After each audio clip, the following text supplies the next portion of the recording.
At Santa Monica Hybrid, we service and repair all hybrid and electric vehicles.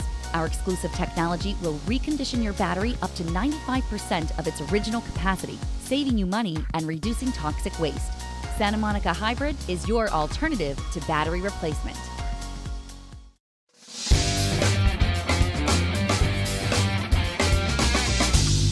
Hi and welcome to In the Chair. I'm Brenton Garron, your Executive Editor of Westside Today.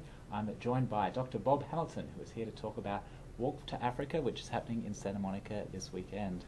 Bob, thanks and welcome to the show. Thank you very much. It's a pleasure to be here. All right, so for anyone who's not familiar with this event, do you want to give us a little overview of what it's all about? Sure. 7 years ago, the country was going through a tough time. We were in 2008, 2007, and we thought, you know what, we need to raise money to do our Africa work. I head up an organization called the Lighthouse Medical Missions, and we've been to Africa since 1998, and been there now 22 times. But I thought, you know what, having a big dinner, having a big event, charging $200-300 a person to show up is a little bit much. So I thought, you know what, how can I be more inclusive, a little more accessible to the community? And I thought about, let's do a walkathon. And turns out we call it the Walk to Africa.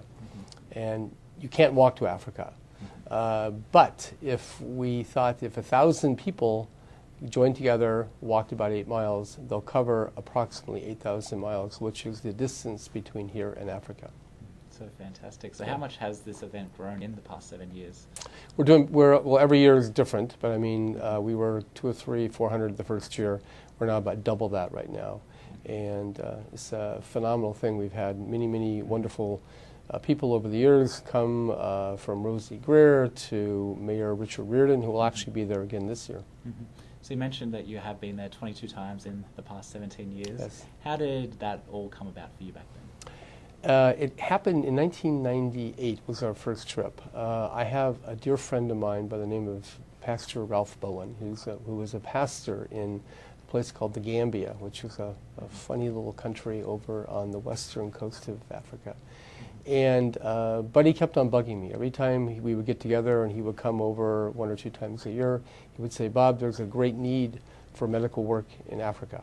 And I said, no, until finally I said yes. And so that was kind of the beginning. We got to the Gambia in 1998, and I immediately fell in love with the African people. I fell in love with Africa, really. The Africans are wonderful. They're warm, they're kind, they're friendly. They live in a difficult world. They live in a difficult life in general. So that was kind of the beginning of it. And then for anyone wanting more information about the walk or the organization, where can they go to find information? There are 2 places. You can go to lighthousemedicalmissions.com or walktoafrica.com. Both of them have websites, and there are plenty of information there. And there's still time to sign up? Totally. Oh, yeah. We got plenty of time. We actually can sign up the day of the event, so you got plenty of time. Well, we appreciate you coming in to share a little bit about your story and your organization. Thank you. And we hope the community gets out and supports it. Thank you very much, Brenton. We'll be back next week, so don't forget to check out westsidetoday.com to see who's in the chair. I'm Brenton Garron for Westside TV.